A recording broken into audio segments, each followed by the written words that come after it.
Salut, bienvenue sur notre chaîne YouTube Impôts et Fiscalité. Nous parlerons aujourd'hui des pénalités en cas d'insuffisance, défaut et retard de déclaration des cotisations CNPS. Pénalités en cas d'insuffisance, défaut et retard de déclaration des cotisations CNPS. Pour traiter ce thème, nous allons parcourir quelques étapes. En première étape, nous allons vous présenter un propos introductif du thème. Deuxième partie, nous parlerons de l'insuffisance de déclaration. En troisième partie, nous parlerons de l'absence ou défaut de déclaration. En quatrième partie, nous parlerons de la déclaration tardive. En cinquième partie, nous parlerons des voies de recours suite aux sanctions de pénalité de retard. Et enfin, nous allons parler de la bonne ou la mauvaise foi. Comment est-ce qu'elle est établie? Quels sont les éléments qui caractérisent la bonne ou la mauvaise foi? Alors, nous vous invitons à vous abonner sur notre groupe Facebook Impôts et Fiscalité, ainsi que sur cette chaîne YouTube, en cliquant sur la cloche de notification pour recevoir régulièrement nos chroniques fiscales et sociales. Pour revenir à notre thème, justement, il faut savoir que les cotisations CNPS sont censées être faites à la CNPS au plus tard le 15 de chaque mois qui suit le mois de la déclaration concernée. Pour comprendre cela, ça veut dire que si nous sommes en janvier, nous devons déclarer au plus tard le 15 janvier les cotisations CNPS du mois de décembre. Donc, le délai est le 15 suivant le mois de la déclaration concernée.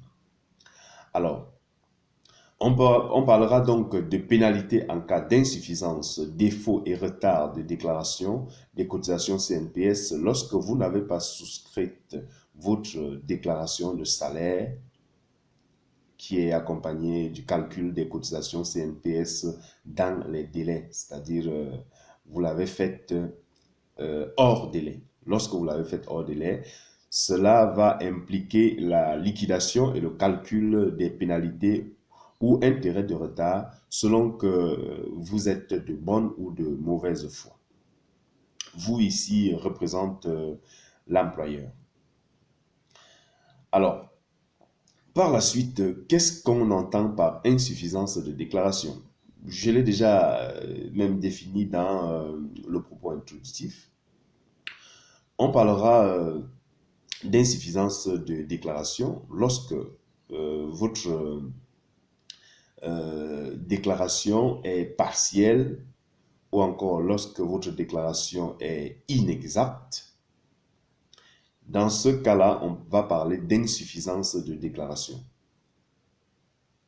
Alors, que vous soyez dans un cas d'insuffisance de déclaration, c'est-à-dire qu'une déclaration partielle ou alors inexacte, ou encore dans le cas d'omission de déclaration, vous êtes soumis au taux d'intérêt de retard de 1,5% par mois de retard et plafonné à 50%.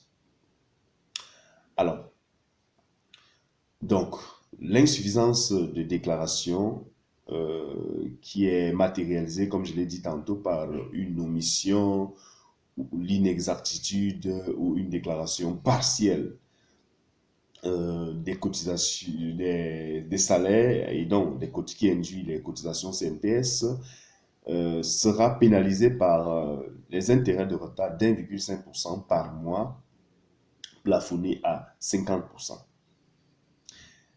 Déjà, comment ce retard est calculé? Il faut dire que c'est calculé à compter du jour suivant, celui où la déclaration relevant une insuffisance a été déposée, jusqu'au jour du mois de notification de redressement. Il est donc déterminé en le multipliant, c'est-à-dire en multipliant le taux par le nombre de mois de retard à appliquer. Bien sûr, appliqué sur le montant en principal du redressement effectué au titre du mois de référence. Ici, il faut noter que chaque mois commencé est considéré comme entier.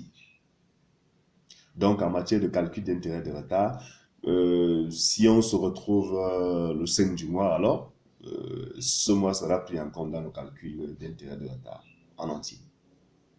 Maintenant, absence ou défaut de déclaration. Ici, absence ou défaut de déclaration, ça veut dire tout simplement que vous n'avez pas souscrit du tout votre déclaration, soit parce que vous avez oublié, soit pour d'autres raisons que vous seul vous pouvez connaître et dont l'administration fiscale n'est pas censée être au courant. Cette défaillance-là est constatée le premier jour du mois qui suit le mois de la période de contrôle et est pénalisée naturellement à 100% du montant du principal du redressement qui est mis à votre charge. Et il faut retenir que ce montant est majoré de 150% en cas de récidive. Alors, si c'est pour une énième fois que vous vous comportez ainsi, c'est-à-dire vous comportez ici, c'est-à-dire en restant sans déclarer, en omettant de faire votre déclaration, alors cette majorité, je vais dire, cette pénalité est majorée de 150% dans ces cas de récidive. Maintenant, la déclaration tardive. Alors ici, il est question d'une déclaration qui est faite hors délai. Et déjà, plus haut, nous parlions des déclarations qui n'ont pas été faites ou des déclarations insuffisantes ou des déclarations partielles. Mais ici, on parle d'une déclaration tardive, c'est-à-dire que vous l'avez vraiment faite, mais hors délai.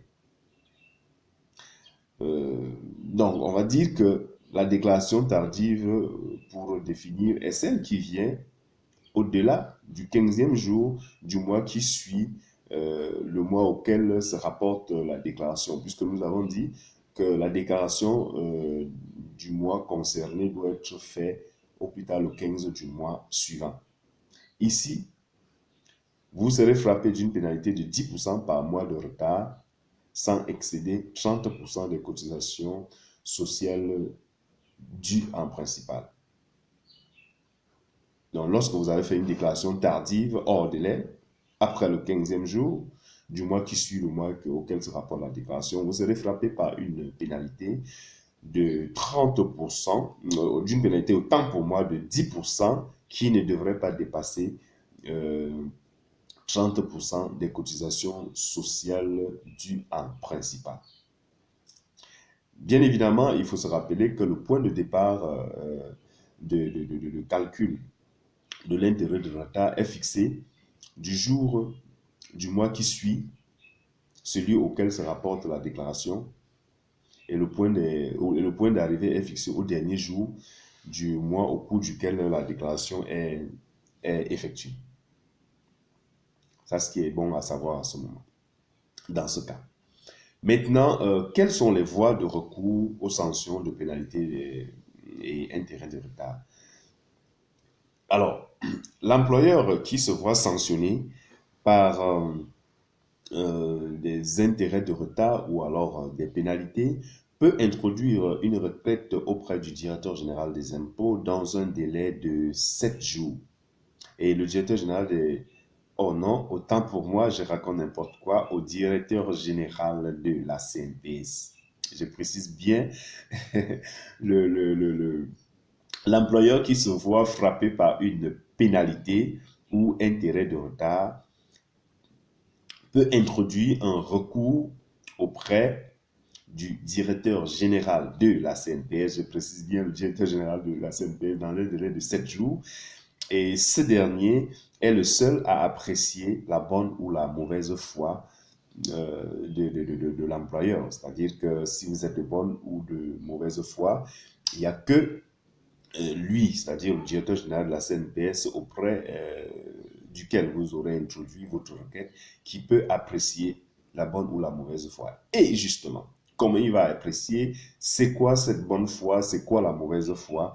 Alors, l'intérêt de retard qui est introduit en cas de bonne ou de mauvaise foi est apprécié, comme nous l'avons dit un peu plus haut, par le directeur général des impôts, le directeur général de la CNPS, naturellement. Ce qui est important de savoir, c'est que la bonne foi ici est établie par 4 éléments. Le premier élément, non, je dis n'importe quoi, la mauvaise foi est établie par 4 éléments. Le premier élément, c'est l'absence de sincérité de déclaration. Lorsque votre déclaration présente une absence de sincérité, vous êtes là dans un cas de mauvaise foi. Le deuxième élément, c'est la pratique volontaire d'un taux d'accident de travail ou d'allocation familiale différent de celui correspondant à l'activité. Là, vous êtes dans un cas de mauvaise foi. Troisième cas de mauvaise foi, refus de donner suite à l'avis de passage, c'est-à-dire que l'avis de passage des contrôleurs. Vous refusez de répondre, vous êtes dans un cas de mauvaise foi. Dernier cas de mauvaise foi, c'est le fait d'avoir subi 2 taxations d'office successives. Si on vous a déjà fait une première taxation d'office, on vous a fait une deuxième, alors là, vous êtes dans un cas de mauvaise foi. Et nous avons dit la majoration de l'intérêt de retard dans le cas de mauvaise foi est de 100%. Est de 100%. Maintenant, la bonne foi, on se demande comment est-ce qu'elle est établie. C'est l'attitude de l'employeur dont l'acte est dépouillé de toute intention de tromper ou de dissimuler. Lorsque votre acte est dissimulé, est exempt de toute intention de tromper ou de dissimuler, alors vous êtes dans un cas de bonne foi et l'intérêt de retard du mois sera majoré tout simplement de 30% lorsque vous êtes de bonne foi. Et là, ce que je viens de relever comme définition de bonne foi peut être matérialisé par une erreur, une ignorance de fait. Donc, lorsque vous êtes dans une erreur ou une ignorance de fait, vous êtes là dans un cas de figure de bonne foi. Maintenant, en dehors de la bonne foi et la mauvaise foi, il y a également la manœuvre frauduleuse. Alors là, on parle de manœuvre frauduleuse lorsque vous avez soustrait de façon illégale vos déclarations au texte législatif. C'est-à-dire que lorsque vous vous retrouvez dans une situation où une situation de soustraction illégale aux textes et lois en vigueur, lois et réglementations en vigueur, vous êtes là dans un cas de manœuvre frauduleuse. Et à ce moment-là, l'intérêt de retard sera majoré de 150%. Alors, vous devez éviter de vous retrouver dans ces cas de mauvaise foi et de manœuvre frauduleuse parce que ça vous coûte considérablement cher. Alors, voilà ce que nous avions prévu pour ce thème qui parlait des pénalités en cas d'insuffisance, retard ou absence de déclaration des cotisations CNPS. Nous vous invitons à rester abonnés sur nos 2 plateformes YouTube et Facebook pour recevoir nos chroniques fiscales et sociales. Je suis Emmanuel Zeu, votre coach en fiscalité.